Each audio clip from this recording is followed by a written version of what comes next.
Well, it's great speaking with you today, Jim, and I look forward to hearing your views on China's exploding e-commerce landscape and the supply chain challenges involved. Can you start by providing a brief background of yourself? Sure, Dustin. Happy to. I'm not sure about brief. I've been doing this for 38 years, so it's kind of a long background. But to make it brief, I am a PhD engineer in industrial engineering, and I've done supply chain for 38 years. My company provides end-to-end supply chain consulting and implementation services. And what we mean by end-to-end is from a process point of view, plan, buy, make, move, store, sell. From a business point of view, we talk about strategy through implementation. And from a geography point of view, we talk about the Americas, EMA, and Asia. What we do is we work with a wide variety of industries, but the largest growing sector for our business today is retail, and in specific, e-commerce and online retail. Thank you. My first question is, what are the major supply chain questions that companies face when they're exploring China's e-commerce landscape?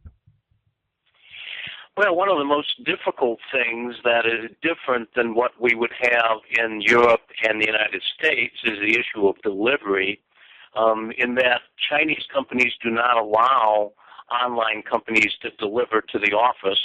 And when it comes to delivering to the home, there's no place to just drop packages off. And so delivery is different in that you can't typically do it between 7 in the morning and 7 at night.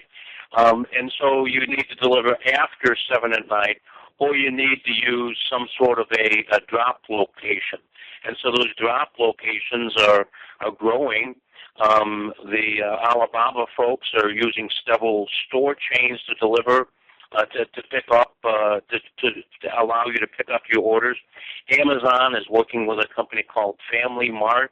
And so there's a lot of companies that are working with companies that have physical locations where you leave the product to be picked up. Probably next to delivery, the second thing about China's e-commerce landscapes that, to me, to be perfectly honest, is quite troubling is the promotion orientation. The promotion orientation, of course, we have promotion in the United States and Europe as well, but it's not unusual in China to find that some promotions will have days where the volume is 25 times larger than your average day.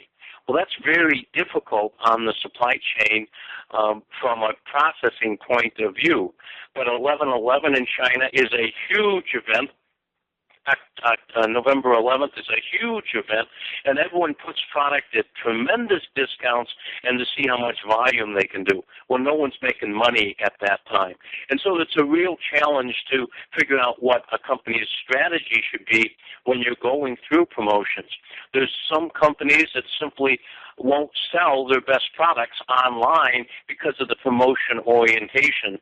And so you need to go to the store to buy their best things, and then what they sell is some other product which seems to be a lower quality or maybe an out-of-date model online. So those are the two big ones that make China so different, the delivery aspect and the promotion aspect. What is the status of omni-channel in China? Well, Dustin, that's an interesting question because omni-channel, as we know it here in the U.S., is not really practiced in China. In the United States and in Europe, companies are really looking at how do we integrate our online and our in-store experience. And they're doing that throughout the entire supply chain, from a planning of merchandise all the way down to the inventory available, where you can buy anywhere, return anywhere, you can buy it online, return it to the store, and so forth. Although there's some companies that are attempting it in China, the one electronics firm, Suning, is really working hard at that. But the fact of the matter is they have not integrated it fully yet. They still have problems with returns. For example, you can buy something online and you can return it to the store, but you can't exchange it for anything. You have to wait for the item that you wanted to be exchanged to be returned to you from the online business. And so it's not really a omni-channel play. GOM and Walmart are also not really doing that very well. So there's a real challenge in that omni-channel is not being practiced in China, and so therefore a lot of the lessons that we've learned in the U.S. don't necessarily apply to what's going on in China. Which operations should be outsourced and why? Well, outsourcing the distribution from a warehousing point of view really isn't viable because there aren't 3PLs to do the warehousing activity, and so that's a function that needs to be done on your own. What can be outsourced is the delivery activity, but even that is somewhat confusing. One of the bigger delivery firms, SF Express, known as Shangfeng in China, is a parcel courier, and they were doing a great job, and you could outsource to them.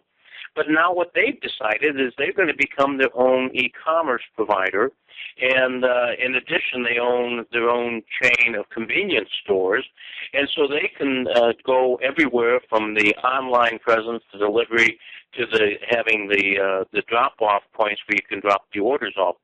And so it's a challenging environment to find that capability as well.